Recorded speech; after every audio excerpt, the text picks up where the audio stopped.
मैं कितना भी पढ़ लूं, क्लास कितनी भी अटेंड कर लूं, कितनी भी थ्योरी कर लूं, नए क्वेश्चंस आते हैं तो मेरे क्वेश्चन ही नहीं बनते हैं। मेरे सामने जब क्वेश्चन आता है मैं क्वेश्चन नहीं बना पाता हूं। सर मेरे ख्याल से ना ये इस फेज से हम सभी लोग गुजरे हैं, क्योंकि कहीं ना कहीं हम सबने पढ़ाई की है और क्वेश्चन बच्चों को ऐसा लगता है कि अच्छे से क्लास अटेंड कर ली, टीचर की सारी बात समझ में आ गई, अब लगता है कि जो भी सवाल पे हाथ डालू वो सारे सॉल्व हो जाएंगे। तो ऐसा नहीं है, किसी से भी पढ़ लो।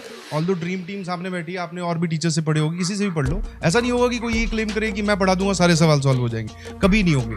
सवाल सॉल्व करने का एक टाइम पीरियड है, एक प्रोसेस है जिसको आपको क्लियर करना पड़ेगा। आप अपने भैया दीदी से भी पूछोगे जिन्होंने IIT JEE क्वालिफाई कर रखा है, तो वो आपको ये बताएंगे कि हाँ हो गया, मतलब मैं क्वेश्चन सॉल्व करता मेरे हो गए। बट वो आपको ये कभी नहीं बताएंगे मैं कितनी बार मतलब मैंने पेज फाड़े हैं। ऐसा होता है गुस्सा आया पेज ही फाड़ दिया, बोले हटाओ। तो वो वाली बातें वो नहीं बताएंगे, क्योंकि वो झेलनी पड़ती है, उससे जाना पड़ता है। आपको ना सॉल्व होने वाले प्रोसेस को पास करना पड़ेगा। जैसे एक सिंपल सा, हम सब लोगों ने बचपन में साइकिल चलानी सीखी है। You can not point out the time जिससे पहले आपको साइकिल चलानी आती थी और उस पॉइंट के बाद में आपको साइकिल चलानी नहीं आती। ट्रांजिशन आप नहीं फेस कर सकते। तो आपको क्या है, सवालों से लगे रहना पड़ेगा।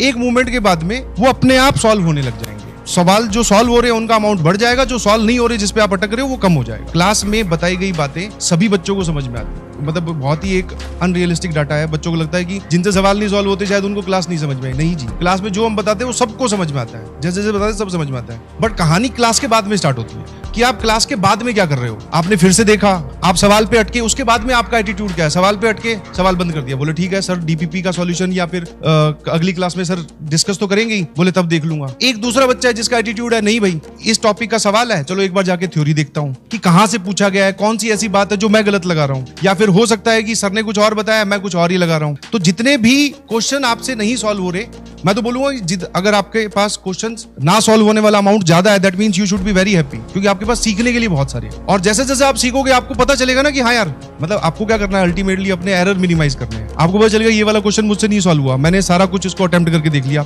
2-3 बार अटेम्प्ट किया। अगले दिन जब क्लास में आए सर ने एक बात बताई कि यार ऐसे सॉल्व होगा ये। जैसे जो पढ़ते हो वो तो ठीक है, लेकिन आपने वो रातें जागी हैं, आप बैठ के कई बार रोए भी होगे कि यार क्या हो रहा है, समझ नहीं आ रहा कि क्या चल रहा है जिंदगी में।